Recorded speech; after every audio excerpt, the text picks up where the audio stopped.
Inverse trigonometric functions বা বলতে পারো ইনভার্স সার্কুলার ফাংশনস।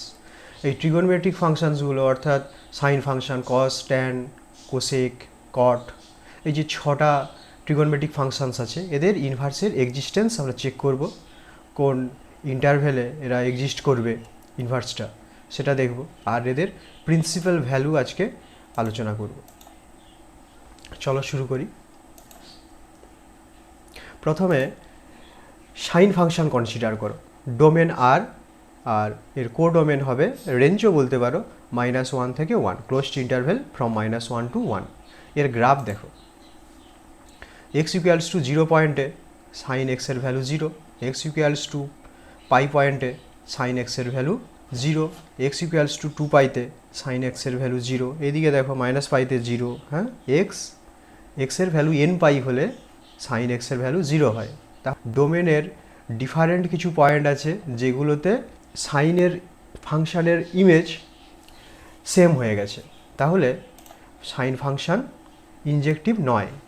সাইন 0-র ভ্যালুও যা হবে সাইন পাইয়ের ভ্যালুও তাই হয়েছে, তাহলে সাইন ফাংশান ইনজেক্টিভ নয়, তার মানে বাইজেক্টিভ হবে না, তার মানে সাইনের ইনভার্স এক্সিস্ট করবে না, তাই না? যদি আর ডোমেনকে নিই, আর ডোমেনের উপরে একটা যদি রেস্ট্রিকশন দেওয়া যায়, আর ডোমেনকে কেটে ছোট করে নেওয়া যায়, এই পুরো ডোমেন না নিয়ে যদি ছোট্ট একটা ডোমেন নেওয়া যায় যাতে রেঞ্জটা আমার ঠিকই থেকে যায় -1 থেকে 1, তাহলে কি হবে? ধরা যাক এই -π/2 থেকে π/2, হ্যাঁ, এখান থেকে -π/2 থেকে π/2 এর মধ্যে ডোমেনটাকে সিলেক্ট করো। এখানে গ্রাফ দেখো, এই গ্রাফে দেখতে পাচ্ছ যে -π/2 থেকে π/2 পর্যন্ত যত এক্সের ভ্যালু নাও না কেন, হ্যাঁ, সাইন এক্স ডিফারেন্ট হবে, ঠিক আছে না? এখান থেকে যত এদিকে -π/2 থেকে যত অরিজিনের দিকে যেতে থাকবে তত সাইন এক্সের ভ্যালু বাড়তে থাকবে, বাড়তে বাড়তে সাইন 0-তে 0 হবে, আবার বাড়তে থাকবে, বাড়তে বাড়তে যখন সাইন এক্সের ভ্যালু π/2 হবে তখন 1 হবে, তাহলে -1 থেকে 1 পর্যন্ত সাইন এক্স রান করছে। যদি দেখো যে ইন্টারভ্যালকে আমরা চয়েস করি -π/2 থেকে π/2 পর্যন্ত, তাহলে কি হবে? তাহলে ফাংশনটাকে আমরা মডিফাই করলাম। সাইন ফাংশন ডিফাইন হলো ক্লোজড ইন্টারভ্যাল -π/2 টু π/2, এটা ডোমেন হয়ে গেল। রেঞ্জকে ঠিকই রেখে দিলাম, ক্লোজড ইন্টারভ্যাল ফ্রম -1 to 1। এতে দেখো, এতে যেমন ইনজেক্টিভও হয়ে যাচ্ছে তেমন সারজেক্টিভও হচ্ছে, অর্থাৎ সাইন ফাংশন বাইজেক্টিভ হচ্ছে। যেই সাইন ফাংশন বাইজেক্টিভ হয়েছে তাহলে এর ইনভার্স এক্সিস্ট করবে। কোথা থেকে সাইনের ইনভার্স কীভাবে ডিনোট করব? সাইন ইনভার্স বলে, যেমন ফাংশন চ্যাপ্টারে যেমন পড়েছো, বাইজেক্টিভ হলে ফাংশনের ইনভার্স এক্সিস্ট করে, যেমন নোটেশন ছিল এখানেও তাই নোটেশন হবে, সাইন ইনভার্স বলে। এখান থেকে ক্লোজড ইন্টারভ্যাল -1 to 1 এটা হয়ে যাবে ডোমেন, আর এটা হবে কোডোমেন। তার মানে ফাংশন দেখতে কীরকম হবে? Sine inverse maps from closed interval -1 to 1, এখান থেকে ম্যাপ করবে কি ক্লোজড ইন্টারভ্যাল -π/2 to π/2 এটাতে। তাহলে এই সাইন ফাংশানের উপর একটা রেস্ট্রিকশান দেওয়ার জন্য সেই রেস্ট্রিকশানে তার ইনভার্স এক্সিস্ট করেছে, কিন্তু ফুল ডোমেনে কিন্তু সাইন ফাংশানের ডোমেন আর সেইখানে কিন্তু বাইজেক্টিভও হচ্ছে না, ইনভার্সও এক্সিস্ট করছে না, এটা খেয়াল রাখতে হবে। তাহলে এই ইনভার্স ট্রিগোনোমেট্রিক ফাংশন এই চ্যাপ্টারে তোমাকে শুধু কন্ডিশন মনে রাখতে হবে, প্রচুর কন্ডিশন এখানে রয়েছে। যেই সাইন ইনভার্স এখানে এক্সিস্ট করলো তাহলে তুমি লিখতে পারো না, সাইন থিটা ইকুয়ালস টু যদি এক্স হয় তাহলে তুমি লিখতে পারো theta equals two sign inverse x. এখন বিষয় হলো থিটা কোথায় থাকবে, এক্স কোথায় থাকবে, মানে সাইন থিটা এই ডোমেনের সাইন ফাংশানের ডোমেনের এলিমেন্ট, তাহলে theta belongs to closed interval -π/2 to π/2, ঠিক আছে? আর এক্স কোথায় থাকবে? এক্স সাইন ইনভার্স এক্স হচ্ছে ইনভার্স সাইন ইনভার্স ফাংশানের ডোমেনের এলিমেন্ট, তার মানে ক্লোজড ইন্টারভ্যাল ফ্রম -1 to 1, তার মানে এক্স থাকলো। এটা খুব খেয়াল রাখতে হবে। এখন দেখো, এই যে theta equals two sign inverse x হলে তুমি লিখতে পারো sine theta equals two x.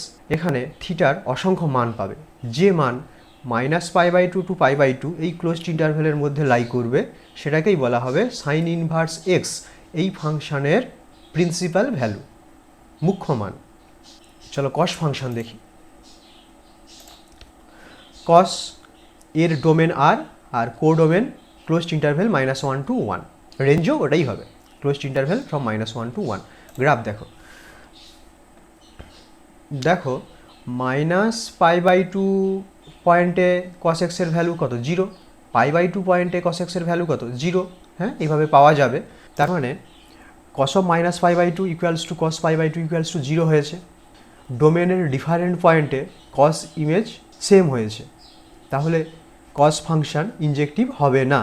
তার মানে বাইজেক্টিভ নয়, সারজেক্টিভ হোক বা নাই হোক বাইজেক্টিভ নয়। তাহলে বাইজেক্টিভ না হলে ইনভার্স এক্সিস্ট করবে না।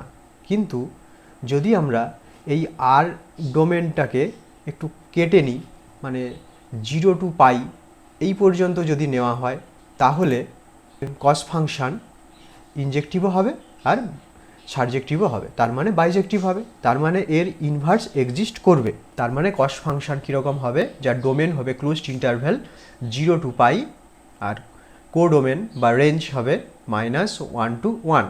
এখানে সারজেক্টিভ বলে কোডোমেন আর রেঞ্জ সেম হচ্ছে। তাহলে দেখো এই কস ফাংশন ইনজেক্টিভও হয়ে যাবে, সারজেক্টিভও হয়ে যাবে, তার মানে বাইজেক্টিভ হয়ে যাবে, কসের ইনভার্স এক্সিস্ট করবে। তাহলে কস ইনভার্স কী হবে, ক্লোজড ইন্টারভ্যাল -1 to 1 এর ডোমেন হয়ে যাবে, আর রেঞ্জ হবে 0 টু পাই। তাহলে খেয়াল রাখতে হবে এর ডোমেন কি আর এর রেঞ্জ কি।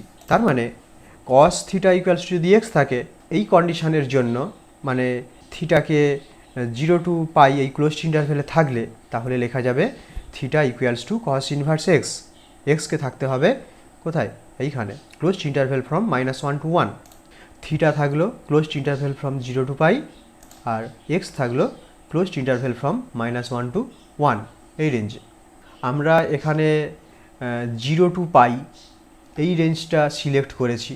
যদি অন্য একটা রেঞ্জ সিলেক্ট করা হতো -পাই থেকে 0 পর্যন্ত এই অংশটা, তাতেও দেখতে কস ফাংশন ইনভার্টিবল হতো। কিন্তু যেটা পপুলার হয়ে গেছে, যেটা সায়েন্টিস্টরা প্রি ডিফাইন করে দিয়েছেন, তাহলে সেটাই আমাদের নিতে হবে, সেটাই অ্যাকসেপ্ট করতে হবে। অন্য হতে পারে, কিন্তু 0 টু পাই কসের ক্ষেত্রে প্রিন্সিপাল ভ্যালু সাপ্লাই দেবে। এবার দেখো তাহলে একসঙ্গে সব ফাংশানগুলোকে এক নজরে দেখে নাও। সাইন ইনভার্স ম্যাপস করবে কোথা থেকে, ক্লোজড ইন্টারভ্যাল -1 থেকে 1। রেঞ্জ কী হবে, closed interval from -pi by two to pi by two. Cos ইনভার্সের ডোমেন হয়ে যাবে -1 to 1, আর রেঞ্জ হবে ক্লোজড ইন্টারভ্যাল 0 টু পাই। এইভাবে ট্যান ইনভার্সের ডোমেন হবে আর কোডোমেন অর্থাৎ রেঞ্জ হবে এখানটায়, কোডোমেন আর রেঞ্জ সেম, কোডোমেন আর রেঞ্জ হবে -পাই by two to pi by two এই ওপেন ইন্টারভ্যাল। একইভাবে কোসেক ইনভার্সের ডোমেন রেঞ্জ, সেক ইনভার্সের ডোমেন রেঞ্জ, আর কট ইনভার্সের ডোমেন আর range open interval from 0 to pi. এই ফাংশানগুলোর রেঞ্জ কি আর ডোমেন কি ভালো করে মনে রাখতে হবে। Sine inverse half, sine inverse হাফের ভ্যালু কী হতে পারে, অসংখ্য ভ্যালু আসতে পারে। তার মধ্যে যে ভ্যালু এই closed interval from -pi by two pi by টুর মধ্যে লাই করবে, সেটাকেই বলবো সাইন ইনভার্স হাফের প্রিন্সিপাল ভ্যালু। একইভাবে কস ইনভার্স সাপোজ √3/2, তার অসংখ্য ভ্যালু আসবে, তার মধ্যে যে ভ্যালুটা 0 টু পাই এই ক্লোজড ইন্টারভ্যালের মধ্যে লাই করবে, সেটাকেই বলা হবে কস ইনভার্স √3/2 এর প্রিন্সিপাল ভ্যালু। একইভাবে এই রেঞ্জের মধ্যে লাই করতে হবে, তবেই প্রিন্সিপাল ভ্যালু পাওয়া যাবে। তাহলে এই রেঞ্জ তোমাদের ভালো করে মনে রাখতে হবে, আর ডোমেনগুলোও মনে রাখতে হবে। প্রিন্সিপাল ভ্যালু বের করতে গেলে আগে তো রেঞ্জটাই আগে লাগবে। তাহলে দেখো সেরকমই একটা এক্সাম্পল আমরা দেখে নিই। Find the principal value of cos inverse half. তোমরা কি করবে, কস ইনভার্স হাফকে থিটা ধরে নেবে। তাহলে এখানে হাফ কোথায় আছে, হাফ মানে তো x, closed interval from -1 to 1 এর মধ্যে লাই করেছে, তাহলে কস ইনভার্স ফাংশনের এক্সিস্টেন্স এখানে ঠিকঠাক আছে। তাহলে কস ইনভার্স হাফ যদি থিটা হয়, তাহলে অবশ্যই আমরা লিখতে পারবো cos theta equals to half. এখানে ইনভার্সের ডেফিনেশন অ্যাপ্লাই হয়েছে। এবার এই হাফ মানে কত হবে, কস কত হবে, হাফ মানে কস π/3 হবে, 60 ডিগ্রি। তাহলে এখান π/3 দিকে তাকাও, π/3 তোমার 0 টু পাই এই ক্লোজড ইন্টারভ্যালে রয়েছে। এখান থেকে পেলে theta equals to π/3, π/3 belongs to closed interval 0 to pi, এটা লিখতেই হবে। তাহলে এখানে স্পষ্ট তোমাকে ইন্ডিকেট করছে যে π/3 কস ইনভার্স 1/2 এর প্রিন্সিপাল ভ্যালু, ঠিক আছে না? তাহলে লিখে দাও, principal value of cos inverse half কী হবে, π/3। চলো নেক্সট এক্সাম্পল দেখি। Find the principal value of cot inverse -1/√3। Cot theta equals to -1/√3 হয়ে যাবে। এইবার মাইনাসটা থাক, 1/√3 ইকুয়ালস টু কট কত সেটা আগে লিখে নাও, কত হবে? তাহলে কী হবে, মাইনাস কট π/3 হবে, কট 60 ডিগ্রিতে হয়, তাহলে মাইনাস কট π/3। তাহলে এখানে দেখো কট থিটার আগে প্লাস সাইন আছে আর এখানে মাইনাস আছে, তাহলে এই মাইনাসটা ভ্যানিশ করতে হবে। তার মানে এমন কিছু ব্যবস্থা করতে হবে যাতে করে এই মাইনাসটা না থাকে। তুমি দেখো কট ইনভার্স ফাংশনের রেঞ্জ কী হয়, open interval from 0 to π। Minus cot theta মানে কী হবে, cot of 2 × 90 degree minus theta, তাই না? তার মানে cot of 2 × 90 degree minus theta. এতে কি হচ্ছে যে এই অ্যাঙ্গেলটা সেকেন্ড কোয়াড্রেন্টে চলে আসছে, তাহলে কট নেগেটিভ, দেখো এখানে নেগেটিভ ছিল, এই যে কট ফাংশন নেগেটিভ ভ্যালু দিয়েছে, তো 2 × 90 ডিগ্রি কটই থাকবে, আর পুরো অ্যাঙ্গেল সেকেন্ড কোয়াড্রেন্টে রয়েছে যেটা আমরা চাই। তাহলে কি হলো, থিটা ইকুয়ালস টু 2π/3 হলো, ক্যালকুলেশন করলে 2π/3 হবে, যেটা ওপেন ইন্টারভেল ফ্রম 0 to π এর মধ্যে লাই করছে। এইটাই অ্যান্সার হবে, 2π/3 হয়ে যাবে কট ইনভার্স -1/√3 প্রিন্সিপাল ভ্যালু।